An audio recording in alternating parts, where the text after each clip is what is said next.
Donald Trump sent a signal against Putin. I will send Tomahawks to Ukraine. Trump is threatening Kyiv with delivery of Tomahawks. What could this missile change? The New York Times wrote a year ago that Ukrainian President Volodymyr Zelensky asked the U.S. for Tomahawk cruise missiles and received a refusal. The administration deemed his request absolutely unrealistic for both political and objective reasons.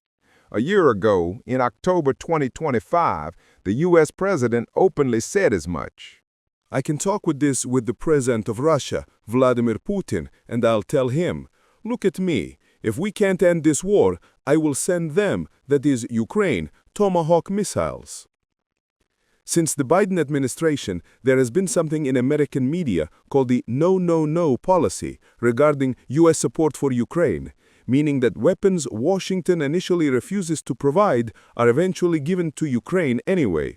The Americans have followed exactly the same approach when supplying Ukraine with Abrams tanks, F-16 fighter jets, and ATACMS operational tactical ballistic missiles. Each time there were lengthy negotiations, both in public and behind closed doors, before the weapons were handed over. For example, by the time Abrams tanks reached the Ukrainian forces, it was already quite late, and in every case the weapons were delivered in such small quantities that they could not play a decisive role in the war. Nevertheless, if the Trump administration continues the policies of its predecessors, it is possible that, after some time, Tomahawk missiles might also be supplied to Ukraine. The likelihood of this is still not very high, but in the case of such weapons, the mere fact that the probability is not zero is significant. The main obstacle is that the United States does not have launch systems for these missiles in Ukraine. The BGM-109 Tomahawk is a naval missile that is typically launched from the Mk-41 vertical launch system installed on ships and submarines. The armed forces of Ukraine and its navy do not have the ships necessary to use such missiles. In the early 1990s, both air and ground-launched versions were developed, but the air-launched version lost out in competition, while the ground-launched version was banned under the Treaty on the Elimination of Intermediate and Short-Range Missiles. In the 2000s, the only way to launch a Tomahawk missile from the ground was through the Aegis Ashore missile defense systems. Their SM-3 missiles are launched from ground-based Mk-41 launchers.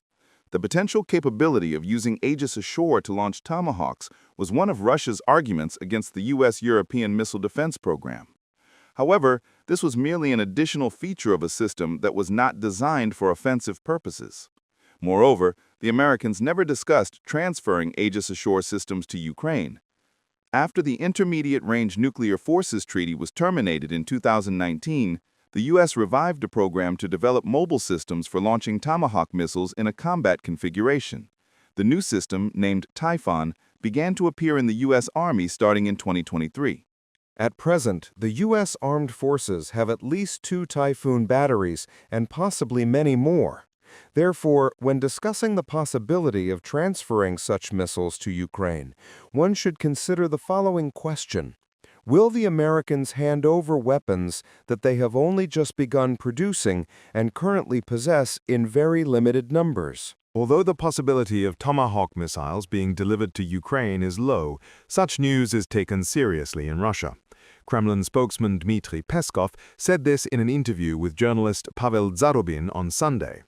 The Tomahawk issue is causing us great concern, and President Vladimir Putin has already spoken about it. At the beginning of October, Putin said that although the Tomahawk is no longer particularly modern, its use still poses a threat. Of course, it will not change the situation on the battlefield at all, he added. If we consider the front line as the battlefield, cruise missiles cannot directly affect it. They are used against targets behind the front lines. The Tomahawk can strike targets at distances ranging from 1,600 to 2,500 kilometers. The most modern versions of the missile can operate at somewhat shorter ranges. It does not fly at supersonic speed, but at a low altitude, avoiding the terrain. It uses a terrain contour matching system, meaning a preloaded map is stored in its memory, which it compares with radio altimeter readings to determine its course. It is difficult to intercept because it flies at an altitude of just tens of meters. When approaching the target, the missile climbs upward and locks onto it using a guidance head. Such a head allows the missile to strike targets with high accuracy. Some of these missiles were once equipped with nuclear warheads, but these were removed after the end of the Cold War. The use of Tomahawk missiles by another country implies new cooperation with the United States. First of all, employing such precise and long-range missiles requires accurate intelligence data. Ukraine is already heavily dependent on U.S. intelligence. This dependence became evident in the spring, when the U.S. temporarily stopped sharing information with the Ukrainian armed forces. At that time, it became clear that American intelligence was crucial for carrying out long-range strikes deep inside Russian territory. According to the Financial Times, the U.S. has recently started sharing even more information with Ukraine.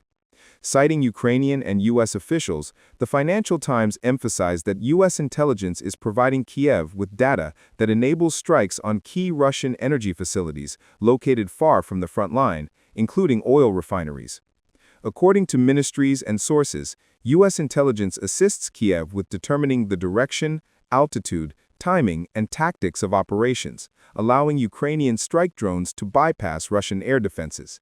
If the Ukrainian armed forces were to receive Tomahawk cruise missiles, American specialists might be involved not only in developing flight routes, but also in preparing the missiles for deployment. According to Reuters, since the mid-1980s, the U.S. Navy has purchased 8,959 Tomahawk missiles at an average cost of $1.3 million each. Other sources provide similar figures, but since that time, the United States has used a large number of these missiles in multiple wars. Some older modifications have become obsolete and were decommissioned without modernization, which has affected the total size of the arsenal. Reuters reports that in recent years, the annual production of these missiles has ranged from 55 to 90 units. According to Pentagon budget data, the U.S. plans to purchase 57 missiles in 2026. The total number of missiles in the American arsenal remains in the thousands, but considering that the war in Ukraine involves a large army, the U.S. could only supply Ukraine with a number of missiles sufficient to influence the war through strikes on military targets. On the other hand, precise strikes on oil refining facilities have already complicated Russia's economic situation. Therefore, not hundreds but dozens of missiles, when used together with other means, could play a noticeable role in the conflict. Russia itself, which is actively using various cruise missiles and drones against Ukraine, is demonstrating the effectiveness of this method.